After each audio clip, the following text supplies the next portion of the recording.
Bonjour tout le monde, merci d'être là aujourd'hui. Je suis très heureux d'être de retour à Montréal. Avant de commencer, j'aimerais prendre un moment pour rappeler la mémoire d'un grand écrivain. To remember a great Quebecer, a great man who died yesterday. Of course, I'm talking about Régent Ducharme. Like many people, I was very touched by his writings, and I want to extend my condolences to his entire family at this difficult time. I have just met with the Intergovernmental Task Force, which was put together in order to deal with the asylum seekers at our border.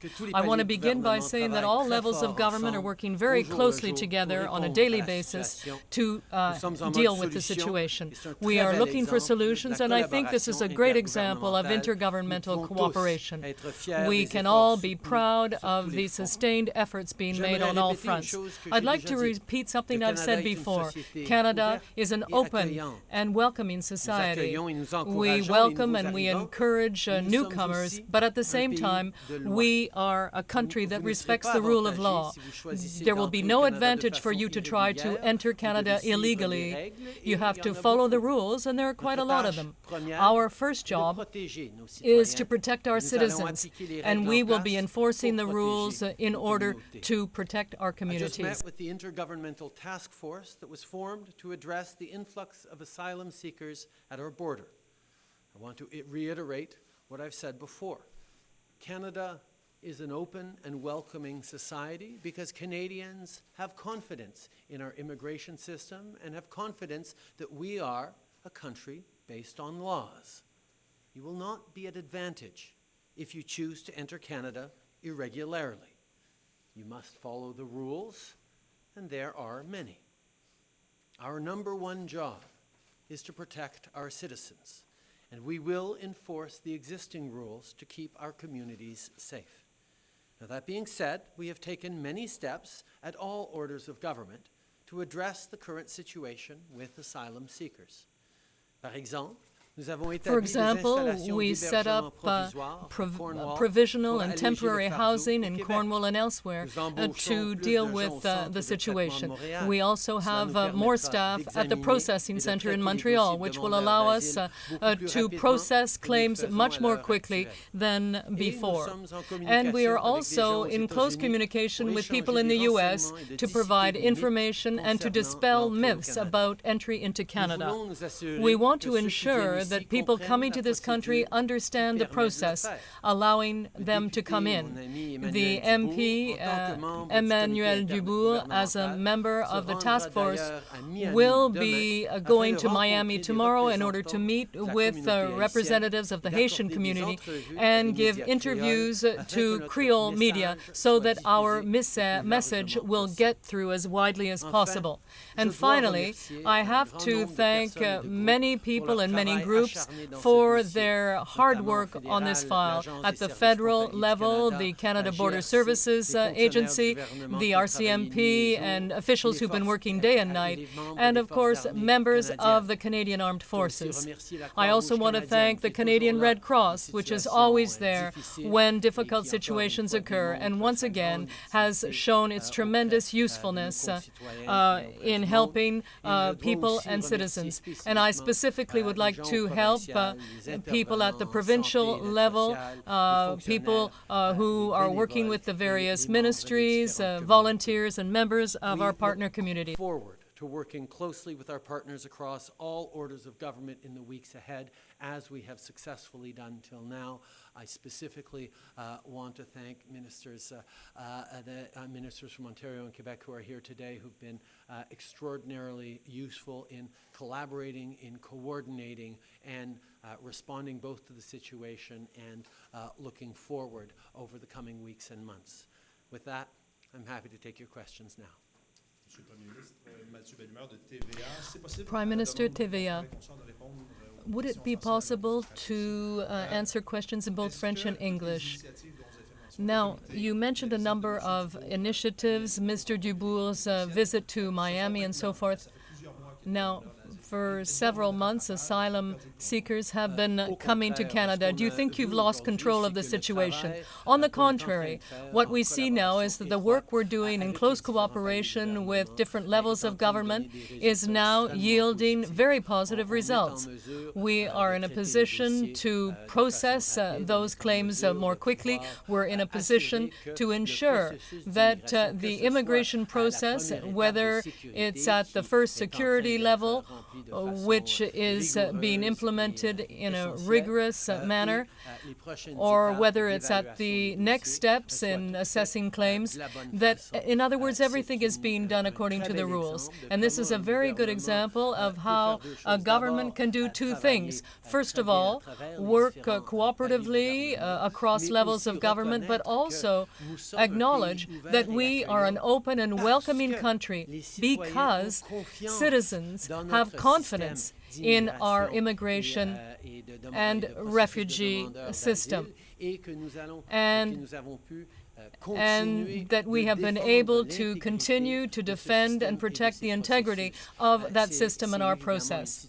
Of course, this is an irregular situation, but it's also one that shows that our system and the work that we're carrying out now at various government levels are working very well. What we see now is what happens when different orders of government come together to work on a given challenge.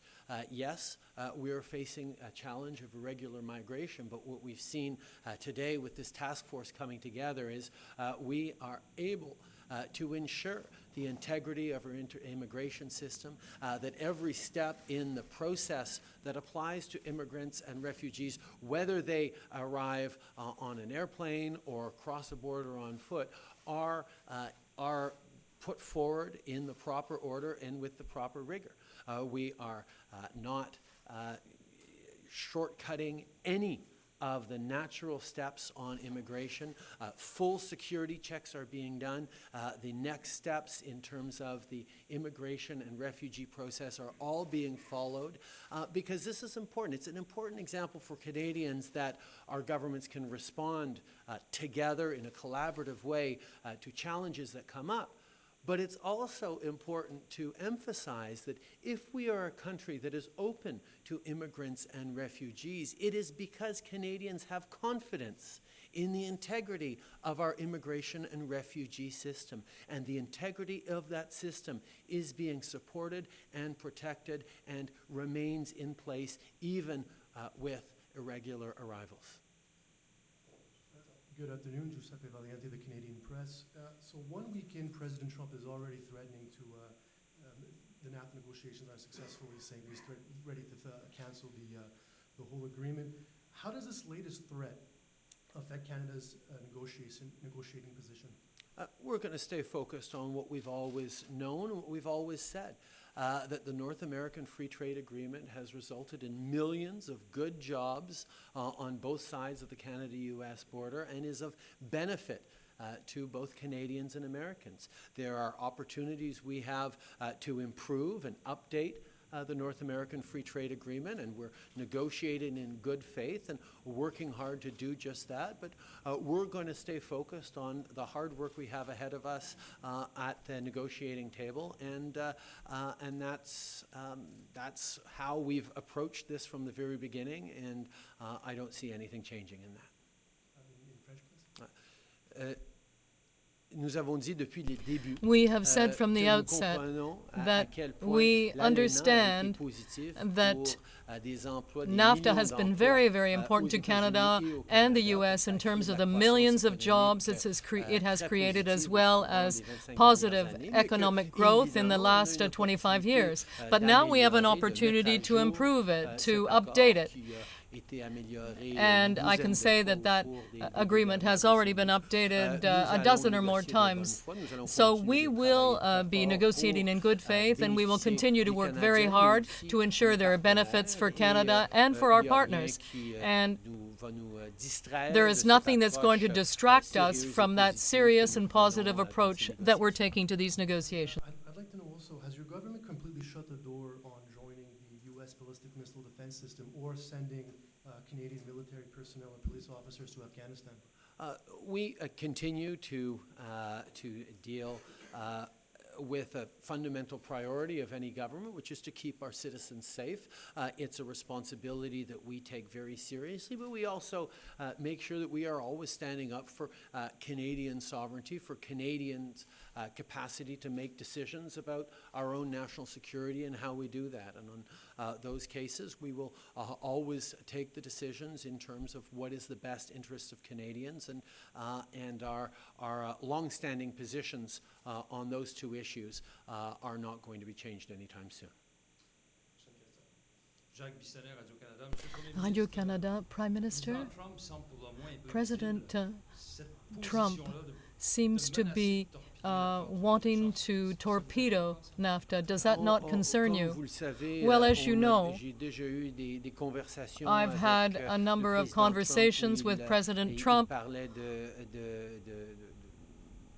where he talked about exiting the NAFTA agreement. But I have confidence in the substance of that agreement. I have confidence in the positive impact it's had on both Canadian and American workers and the economic growth that resulted for individual states right across the United States, as well as the business community that understands that it's an advantage to have a border that allows for freer trade and benefits for citizens. So I continue to be very positive in terms of our ability to improve NAFTA, and we will continue to negotiate in good faith and to remain focused on the fact that we know that we can improve NAFTA to benefit both Canadians and Americans, as well as our Mexican partners. La Presse, because of the large number of asylum seekers and the time taken to process their claims, for a number of months these people will be without any clear status in Canada. They're not even considered to be asylum seekers. So what do you intend to do to try and deal with that problem, certainly in terms of obtaining work permits? Well, first of all, we are now significantly increasing the pace at which we assess and process those claims, going through the various steps of the asylum-seeking process so that people don't have to wait too long. And at the same time, we're working with our provincial partners because we know that in order to provide even temporary work permits to people so that they can participate in the economy and have less dependency on the temporary support system is something very positive. So we are speaking with our partners to see what can be done, and I can tell you that we've had very close cooperation with Minister Vail's leadership team, and the work that we're doing in Ottawa, Quebec, and Ontario is very, very positive. And we're quite confident that the results that we are seeing now are moving in the right direction. Do you expect that there could be temporary work permits issued? Well, it's something we're looking at, but certainly is something we would like to be able to have happen. But these are discussions we're having at this time, and we know that there are some possibilities there that certainly would be attractive for the asylum seekers. We are doing a very good job of accelerating the treatment and processing times for the various steps that asylum seekers need to go through so that we can get clarity on their status in a shorter time than we have been able to in the past, which will provide a lot of certainty. Even within that, we are reflecting on and looking at the possibility of accelerating the work permit process for temporary work permits so that people are less dependent on the temporary support that is being put in place for a large number of the asylum seekers, of potential asylum seekers. CBC News.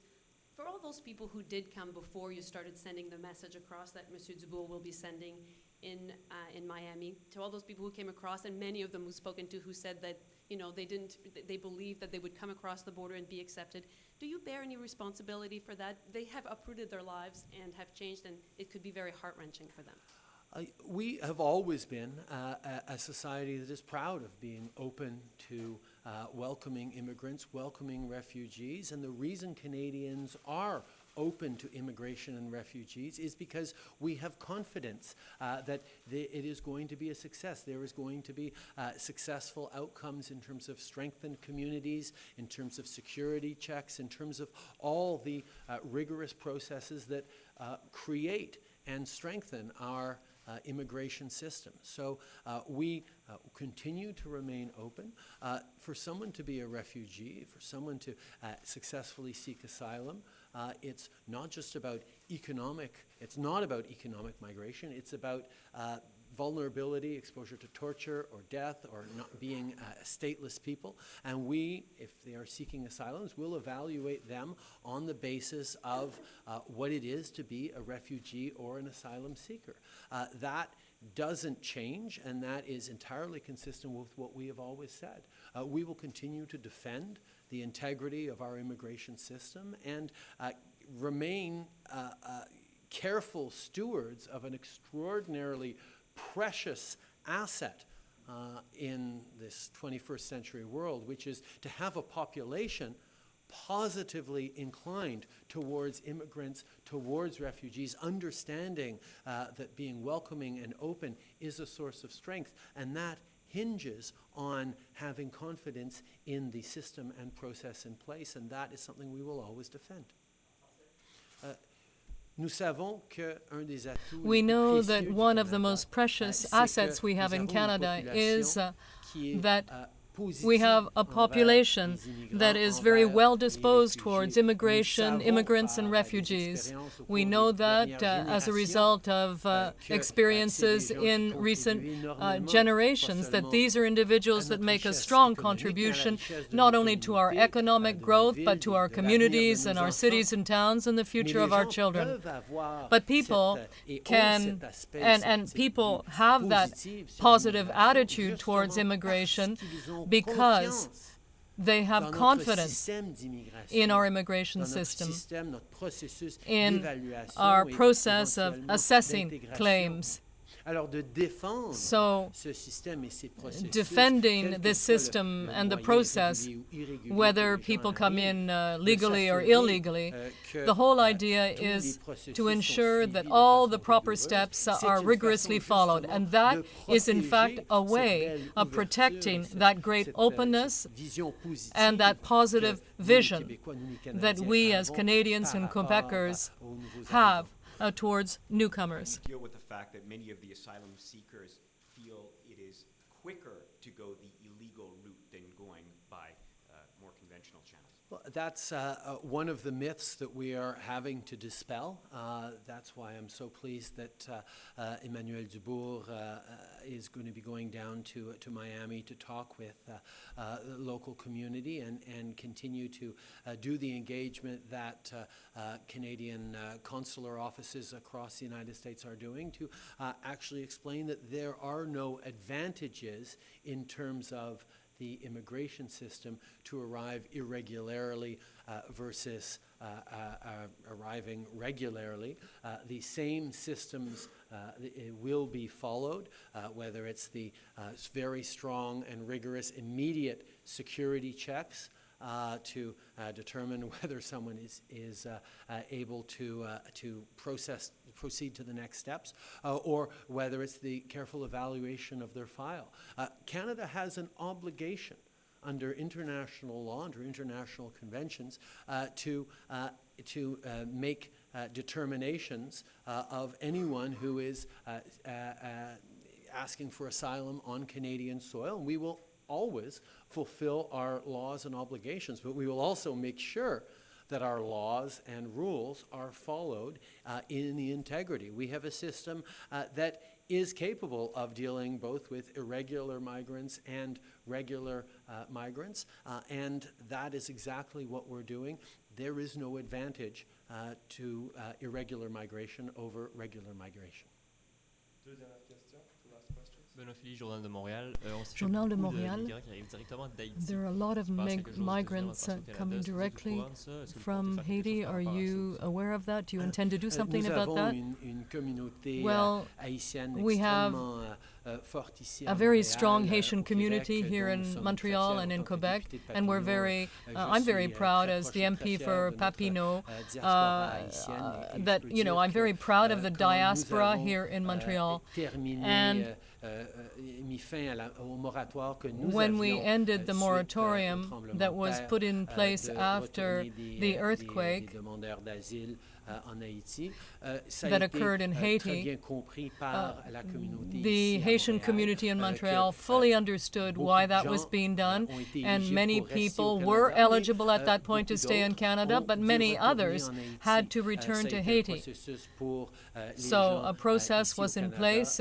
venant d'Haïti. for Ça people va here in être, Canada le from même genre de Haiti, système and it will et be le the même same genre de system réflexion and qu'on the va same appliquer aux type gens of qui arrivent reflection directement des we will États-Unis ou apply même to people directement arriving directly d'Haïti. from the United Nous States or allons directly suivre from les Haiti. règles en place We et will les follow the principes en rules place, and the que, principles that underscore Canadiens, our incluant les Canadiens, system. D'origine haïtienne, comprennent And I et think respectent. Canadians, including Canadians of Haitian origin, understand why that's being done. Bonjour, Lisa Marie Gervais du Devoir.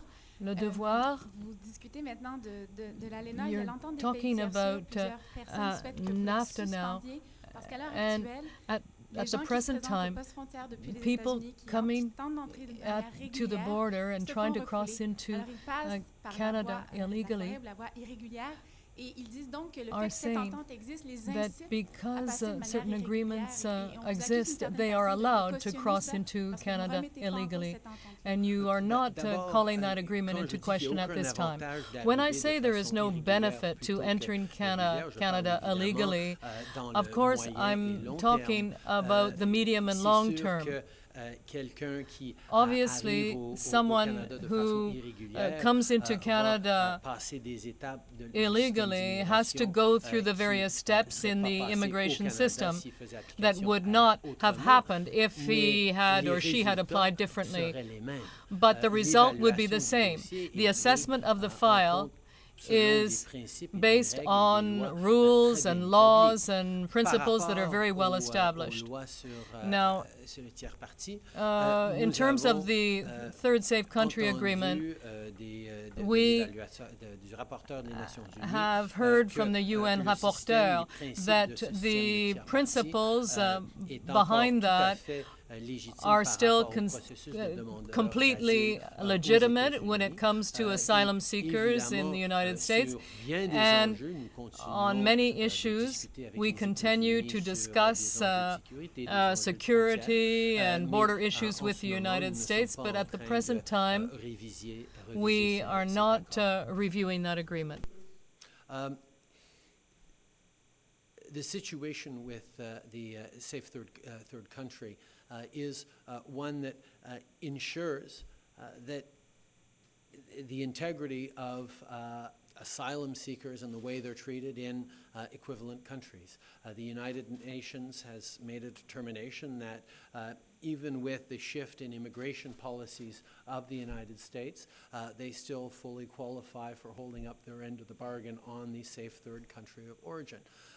Safe third country.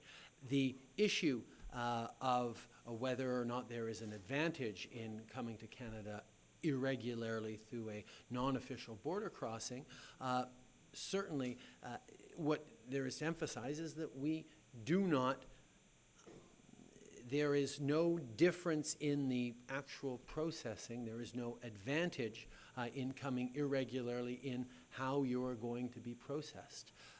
The same rules apply. The procedures in place are there to ensure that the rigor and the integrity of our immigration system holds. And I can understand the concerns that Canadians have about whether this is a shortcut, whether this is somehow uncontrolled immigration. And what I'm very pleased to be here to be able to say especially with this great task force that we've established on intergovernmental cooperation and collaboration, is that the rules on Canada's immigration system continue to be enforced. The security of Canadians is completely assured, and we can be confident in remaining open towards immigration and migration because we can have confidence in the system we have in place to process asylum seekers, to process new arrivals. On the question of safe third countries, we continue to engage with the United States on border issues, on security issues, on economic issues on a daily basis, and there is no reason at this particular point to engage in changing the situation around safe third country. Merci beaucoup tout le monde.